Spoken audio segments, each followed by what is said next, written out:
काशी में शिव शक्ति को समर्पित व देशभक्तिपूर्ण एक काव्य गोष्ठी का आयोजन। वाराणसी सिगरा चौराहा सोनिया रोड मालवीय बाग स्थित centre for Sanatan research centre में सेंटर फॉर सनातन रिसर्च एवं ट्राइडेंट सेवा समिति ट्रस्ट द्वारा शिव शक्ति को समर्पित व देशभक्तिपूर्ण एक काव्य गोष्ठी का आयोजन किया गया।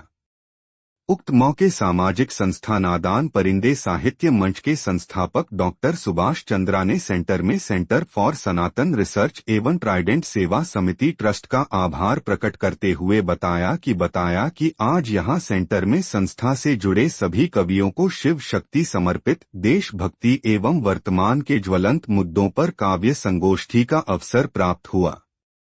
उक्त मौके पर नादान परिंदे साहित्य में संस्था के सदस्यों में मधुलिका राय, झरना मुखर्जी, वात्सल्य डॉक्टर सुभाष चंद्रा, सुषमा मिश्रा, पूनम श्रीवास्तव, अर्चना त्रिपाठी, बबीता चौरसिया, जयप्रकाश मिश्रा, धानापुरी, सिद्धनाथ शर्मा, गिरीश पांडे उपस्थित रहे। साहित्यिक संस्था नादान परिंदे साहित्य मंच द्वारा आज यहाँ सेंटर पे तमाम आयोजन हो रहे हैं, क्या कहेंगे आज के अवसर पे? जी, हम उनको बहुत धन्यवाद देते हैं। बहुत ही अद्भुत कार्य है। साहित्य ने हमेशा समाज को एक मार्गदर्शन दिया है, वो बहुत अच्छा कार्य है। सर, सनातन के लिए लगातार आपका सेंटर यहाँ पे सक्रिय है, क्या कहना चाहेंगे लोग अगर ऐसे आयोजन और भी करवाना चाहें तो? जी, ये सेंटर फॉर सनातन एक आम सनातनी के लिए खुला हुआ है। जिनके जो विचार हों, जो समाज के बीच से निकले जाएं, उसको अगर हम उचित समझाएंगे तो यहाँ से रिले करेंगे। वो कोई ऐसी इसमें ये नहीं। अगर आप लोग कुछ अच्छा सनातन के विषय में कुछ कंपोज करते हैं तो यहाँ आएँ और ज़रूर अपनी बातों करें। 2 दिवसीय जो भव्य आपका समागम सर हो रहा है, उससे काशी वासियों के लिए कुछ कहना चाहेंगे? देखिए, काशी ने हमेशा ही धर्म के मामले में नेतृत्व किया है और ये 12 ज्योतिर्लिंग और इतने सारे लोग जो सभी जगह से आ रहे हैं, उनका भी एक प्लेटफॉर्म है और हम चाहेंगे काशी के लोग इसको एक नेतृत्व प्रदान करें। साहित्यिक संस्था की ओर से काव्य गोष्ठी का आयोजन है, क्या कहेंगे आज के अवसर पर? बहुत ही ये आकर्षक आयोजन है और ख़ास तौर से जो सेंटर फॉर सनातन रिसर्च और ट्राइडेंट सेवा समिति ट्रस्ट के संयुक्त तत्वाधान में आगामी 30 नवंबर और 1 दिसंबर को आयोजित होने जा रहे 51 शक्तिपीठ और 12 ज्योतिर्लिंग के संयुक्त महासमागम के क्रम में आज हमारे शहर के कुछ नामचीन कवियों और कवित्रियों ने सनातन पर जो अपनी रचनाएं प्रस्तुत की हैं, वह वास्तव में हमें यह मार्ग प्रशस्त करता है कि आने वाला दिन सनातन के लिए काफ़ी उन्नति परक है और लोगों को सबको संवर्धन करने में काफ़ी प्रेरणादायक साबित होगा।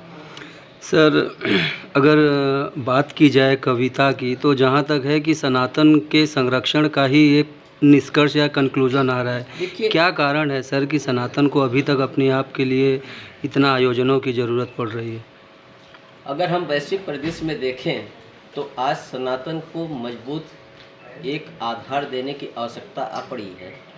जो परिदृश्य दिखाई पड़ रहा है, उस परिदृश्य में सनातन पर ही सबसे बड़ा संकट आसन्न दिखाई पड़ता है, जिसके मद्देनज़र यदि आज हम सनातन के नाम पर सनातन को मजबूत नहीं करेंगे तो हमारी आने वाली पीढ़ियां हमें कभी माफ़ नहीं करेंगी।